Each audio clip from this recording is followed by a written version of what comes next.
നമ്മുടെ എക്യുപ്മെന്റ്സും കാര്യങ്ങളെല്ലാം കൂടെ കൊണ്ടുപോകുന്നുണ്ട്. പക്ഷേ ഇന്ത്യയിൽ നമ്മൾ അതാണ് കാനഡയുടെ മറ്റൊരു പ്രത്യേകത. നാട്ടിലെ ഒരു 10,000 രൂപയോളം നമുക്ക് നമ്മുടെ നാട്ടിൽ ഇങ്ങനെ ഫ്രീ ആയിട്ട് ആക്സസ് ചെയ്യാൻ കഴിയുന്ന ഒരു മീനുമായിട്ട് മത്സരം നടത്തിക്കൊണ്ടിരിക്കുകയാണ് ചൂണ്ട. അപ്പോൾ ഇതൊക്കെയാണ് നമ്മുടെ ഇന്നത്തെ സ്പെഷ്യൽ എന്ന് പറയുന്നത്. ക്ലിയർ ആയിട്ട് കേൾക്കാൻ പറ്റും. ഹായ് ഗായ്സ്, അപ്പോൾ എല്ലാവർക്കും നമ്മുടെ പുതിയ വീഡിയോയിലേക്ക് സ്വാഗതം. നമ്മുടെ ഇന്നത്തെ വീഡിയോയിലൂടെ ഞങ്ങൾ എന്തുകൊണ്ട് കാനഡയെ ഇഷ്ടപ്പെടുന്നു എന്നുള്ളതിനെ പറ്റിയാണ് പറയുന്നത്. ആദ്യം തന്നെ പറയട്ടെ, ഒരിക്കലും നമ്മുടെ കേരളത്തെയോ നമ്മുടെ ഇന്ത്യയോ ഞാൻ കുറ്റപ്പെടുത്തുകയല്ല. അപ്പോൾ നമ്മുടെ നാടുമായിട്ട് കമ്പയർ ചെയ്യുമ്പം ഇവിടുത്തെ കുറച്ച് കാര്യങ്ങൾ കുറച്ചുകൂടെ ബെറ്റർ ആണെന്ന് തോന്നി. അതുപോലെ തന്നെ ഈ കാര്യങ്ങളൊക്കെ നമ്മുടെ നാട്ടിൽ ഉണ്ടെങ്കിൽ നല്ലതായിരിക്കും എന്ന് തോന്നി. അതുകൊണ്ടാണ് ഞങ്ങൾക്ക് ഫീൽ ചെയ്ത കാര്യങ്ങൾ നിങ്ങളുമായിട്ട് ഈ വീഡിയോയിലൂടെ ഷെയർ ചെയ്യുന്നത്. അപ്പം നമ്മുടെ വീഡിയോ നിങ്ങൾ ആദ്യമായിട്ടാണ് കാണുന്നതെങ്കിൽ നമ്മുടെ ചാനൽ സബ്സ്ക്രൈബ് ചെയ്യുക, ലൈക്ക് ചെയ്യുക, ഷെയർ ചെയ്യുക. ഇതുപോലുള്ള കാനഡയെ പറ്റിയുള്ള ഇൻഫോർമേറ്റീവ് ആയിട്ടുള്ള ഒത്തിരി വീഡിയോസ് നമ്മുടെ ചാനൽ അപ്ലോഡ് ചെയ്തിട്ടുണ്ട്. അതൊക്കെ ഒന്ന് കയറി കാണുക.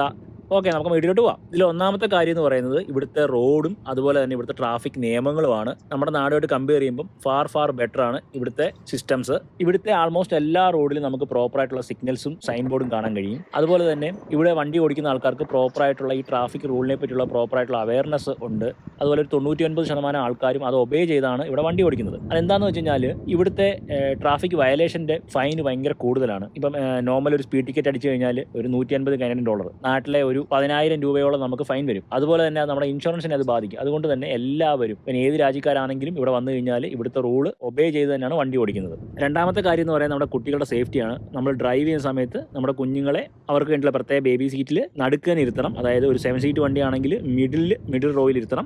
5 സീറ്റർ വണ്ടിയാണെങ്കിൽ നമ്മൾ ബാക്ക് സീറ്റിൽ മാത്രമേ ഇരുത്താൻ പാടുള്ളൂ. ഫ്രണ്ടിൽ പാസഞ്ചർ സീറ്റിൽ ഒരിക്കലും ഇരുത്താൻ പാടില്ല. അതുപോലെ തന്നെ കാനഡ ഗവൺമെന്റ് കൊടുക്കുന്ന കുട്ടികൾക്ക് വേണ്ടിയുള്ള ആനുകൂല്യങ്ങൾ, ചൈൽഡ് കെയർ ബെനിഫിറ്റ്, അതുപോലെ ഫ്രീ എഡ്യൂക്കേഷൻ, ചൈൽഡ് സേഫ്റ്റി, ഇവയൊക്കെയാണ്. ഇന്നത്തെ ദിവസത്തിന്റെ പ്രത്യേകത എന്ന് പറയുന്നത് വിക്ടോറിയ ഡേ ആണ്. അതായത് കാനഡ ലോങ് വീക്കെൻഡ് ആണ്. അതാണ് കാനഡയുടെ മറ്റൊരു പ്രത്യേകത. എല്ലാവർക്കും ഇഷ്ടപ്പെടുന്ന ഒരു കാര്യമാണിത്. ഞാനിത് വേറെ എങ്ങും കണ്ടിട്ടില്ല. കാരണം എന്ന് പറഞ്ഞാൽ നമ്മുടെ നാട്ടിലൊക്കെ ഇപ്പോൾ ചൊവ്വാഴ്ച ബുധനാഴ്ചയൊക്കെ അവധിയാണെങ്കിൽ ആ ചൊവ്വാഴ്ച ബുധനാഴ്ച മാത്രമേ ഉള്ളൂ. ഇപ്പോൾ ദൂര സ്ഥലത്തൊക്കെ ജോലി ചെയ്യുന്നവർക്ക് ഫാമിലിയിലോട്ടൊന്ന് വരണമെന്നുണ്ടെങ്കിൽ, ഇപ്പം കാസർഗോഡ് ജോലി ചെയ്യുന്ന ആൾക്ക് തിരുവനന്തപുരത്താണ് വീടെങ്കിൽ ഈ ഒരു ദിവസം അവധി കിട്ടിയ കൊണ്ട് പോയിട്ട് വരാൻ പറ്റത്തില്ല. പക്ഷേ കാനഡ ഗവൺമെന്റ് എന്ത് ചെയ്യുന്നു വെച്ച് കഴിഞ്ഞാൽ ഈ അവധി ദിവസം എടുത്ത് വെള്ളിയാഴ്ചത്തേക്കോ തിങ്കളാഴ്ചത്തേക്കോ മാറ്റിയിട്ട് അടുപ്പിച്ചൊരു 3 ദിവസം അവധിയാക്കും. അതായത് വെള്ളി, ശനി, ഞായർ. അപ്പോൾ ദൂര സ്ഥലത്തൊക്കെ ജോലി ചെയ്യുന്നവർക്ക് ഫാമിലിയോടെ സ്പെൻഡ് ചെയ്യാനായിട്ട് ദൂര സ്ഥലത്തൊന്ന് വരാനുള്ള സമയം കിട്ടും, തിരിച്ചു പോകാനുള്ള സമയം കിട്ടും. അപ്പോൾ നമ്മുടെ നാട്ടിൽ ഇതുപോലെയൊക്കെയുള്ള സിസ്റ്റം വന്നു കഴിഞ്ഞാൽ നല്ലതായിരിക്കും. അപ്പോൾ ലോങ് വീക്കെൻഡ് ആണെന്ന് ഞാൻ ആദ്യമേ പറഞ്ഞു. അതുകൊണ്ട് തന്നെ ഞങ്ങൾ വീടിനടുത്തുള്ള ഒരു പാർക്കിൽ വന്നതാണ് കുറച്ച് സമയം സ്പെൻഡ് ചെയ്യാനായിട്ട്. നമ്മൾ ഇഷ്ടപ്പെട്ട ഫുഡൊക്കെ ഉണ്ടാക്കിയിട്ട് പുറത്ത് വന്ന് കഴിക്കാമെന്ന് വിചാരിക്കുന്നു. അതുപോലെ തന്നെ നമ്മൾ ഈ പാർക്കിൽ മീൻ പിടിക്കാൻ ഒരു ഐഡിയ ഉണ്ട്. അപ്പോൾ അതിനായിട്ടുള്ള എല്ലാ സെറ്റപ്പുകളും കയ്യിലുണ്ട്. ഫുഡെല്ലാം റെഡിയാക്കി കൊണ്ടുവന്നെങ്കിലും നമ്മൾ പേപ്പർ പ്ലേറ്റ് മേടിക്കാൻ മറന്നുപോയി. അപ്പോൾ അതുകൊണ്ട് ഞാൻ പേപ്പർ പ്ലേറ്റ് മേടിക്കാൻ വേണ്ടി പോയി. സജന നല്ലൊരു സ്പോട്ട് ഇരുന്ന് കഴിക്കാനായിട്ടുള്ള നല്ലൊരു സ്പോട്ട് കണ്ടുപിടിക്കാൻ വേണ്ടി ഫുഡും കൊണ്ടൊക്കെ അങ്ങനെ പോവാണ്. എടുത്തു വരേണ്ട ഒരു കാര്യം എന്ന് പറയുന്നത് ഈ പാർക്ക് തികച്ചും ഫ്രീ ആണ്. നമ്മൾ പാർക്കിങ്ങിന് പോലും പൈസ ഒന്നും കൊടുക്കണ്ട. എന്നിരുന്നാൽ പോലും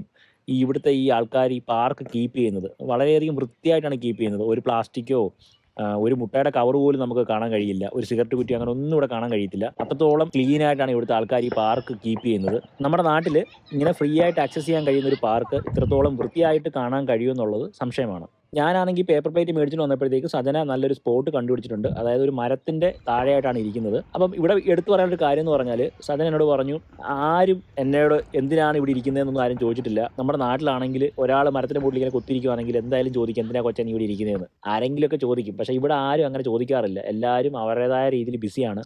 ആർക്കും ആരുടെയും കാര്യത്തിൽ ഇടപെടാൻ താല്പര്യമില്ല. നമുക്ക് എപ്പോഴും നമ്മുടേതായ ഒരു സ്പേസ് ഉണ്ടാവും. അപ്പോൾ അതിൽ ആരും കൈകടത്താൻ വരാറില്ല. അത് നല്ലൊരു കാര്യമാണ്. പക്ഷെ നമ്മുടെ നാട്ടിൽ അങ്ങനെയൊന്നും അല്ല എന്നെല്ലാവർക്കും അറിയാം. എന്നാൽ നമുക്കൊരു ഹെൽപ്പ് വേണ്ട സാഹചര്യമാണെങ്കിൽ നമ്മളോട് ചോദിക്കാതെ തന്നെ അവർ ഹെൽപ്പ് ചെയ്യും നമ്മളെ. അപ്പോൾ ഇതൊക്കെയാണ് നമ്മുടെ ഇന്നത്തെ സ്പെഷ്യൽ എന്ന് പറയുന്നത്. തേങ്ങ അരച്ച ഞണ്ടുകറിയുണ്ട്, ചോറുണ്ട്, ചീനിയുണ്ട്, പച്ചമോറുണ്ട്, ചമ്മന്തിയുണ്ട്, പിന്നെ കൊണ്ടാട്ടം ഉണ്ട്.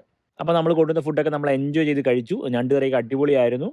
അപ്പോൾ ഇങ്ങനെ പുറത്തൊക്കെ പോയിരുന്ന് ഇങ്ങനെ കഴിക്കാൻ ആഗ്രഹിക്കുന്ന, ഫാമിലിയായിട്ട് പുറത്തൊക്കെ പോയിരുന്ന് കഴിക്കാൻ ആഗ്രഹിക്കുന്നവരാണ് നമ്മൾ കൂടുതൽ മലയാളികൾ. അങ്ങനെ നമുക്ക് പുറത്ത് പോയി കഴിക്കാൻ പറ്റുന്നതും ക്യാമ്പ് ചെയ്യാൻ പറ്റുന്നതായിട്ട് ഇഷ്ടംപോലെ പാർക്കുകൾ കാനഡയിലുണ്ട്. അപ്പോൾ ഇതൊക്കെ കാനഡ ഇഷ്ടപ്പെടാനുള്ള കാരണങ്ങളിൽ ഒന്നാണ്. ഫുഡൊക്കെ കഴിച്ച് കഴിഞ്ഞ് നമ്മൾ അവിടെ എല്ലാം ക്ലീൻ ആക്കി നെക്സ്റ്റ് നമ്മളത് വാഷ്റൂമിൽ പോവാണ്. അതായത് നമ്മൾ പോകുന്ന വഴിക്ക് ഒരു ഫ്ലാഗ് കണ്ടു, നമ്മുടെ കാനഡയുടെ ഫ്ലാഗാണ്.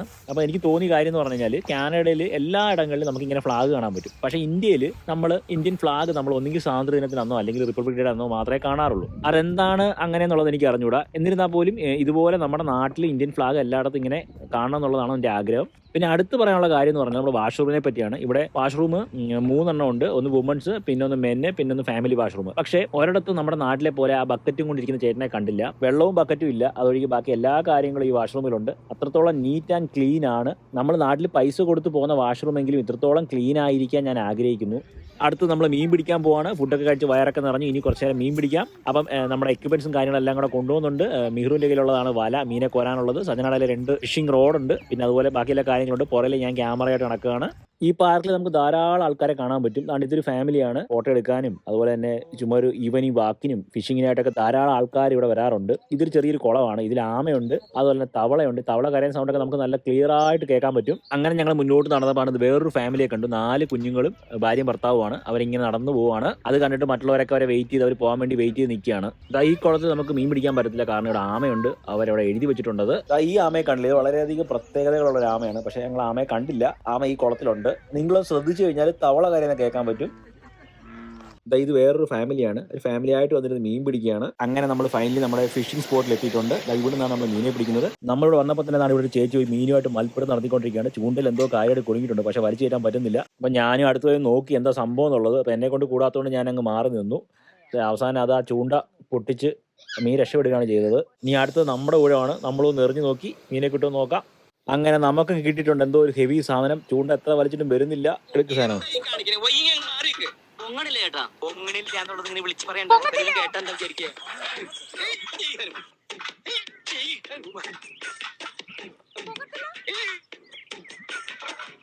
വെറുതെ അല്ല ഈ പണ്ടാളിന്റെ അത്തിരി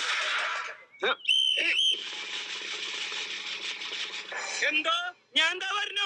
അതിന് തന്നാലും വിളിച്ചില്ല. വിളിച്ചു തന്നെയല്ലേ എങ്ങനെയാ ആവശ്യത്തെ കാര്യങ്ങൾ ഇടപെടുത്താ. ഇതിലേതാണ് കല്ല്.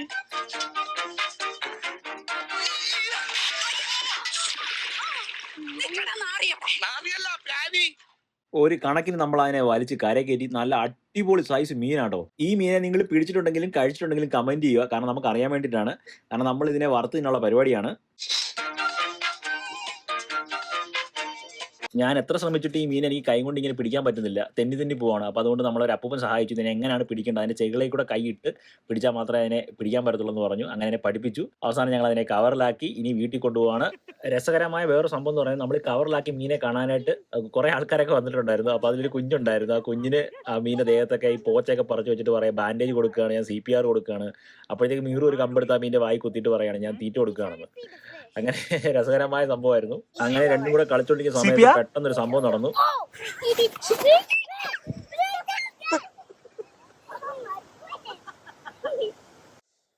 അപ്പോൾ ഇതൊക്കെയാണ് ഞങ്ങൾക്ക് കാനഡയെ കൂടുതൽ ഇഷ്ടപ്പെടാനുള്ള കാരണങ്ങൾ. അപ്പോൾ ഇതുപോലുള്ള എന്തെങ്കിലും എക്സ്പീരിയൻസ് നിങ്ങൾക്ക് ഉണ്ടെങ്കിൽ നിങ്ങൾ ഷെയർ ചെയ്യുക, കമന്റ് വഴി നമ്മളെ അറിയിക്കുക. അപ്പോൾ ഈ വീഡിയോ എല്ലാവർക്കും ഇഷ്ടപ്പെട്ടെന്ന് വിചാരിക്കുന്നു. ഇതുപോലുള്ള ഇൻഫോർമേറ്റീവ് ആയിട്ടുള്ള ഒത്തിരി വീഡിയോസ് ഉണ്ട്. നമ്മുടെ ചാനൽ സബ്സ്ക്രൈബ് ചെയ്യുക, ലൈക്ക് ചെയ്യുക, ഷെയർ ചെയ്യുക.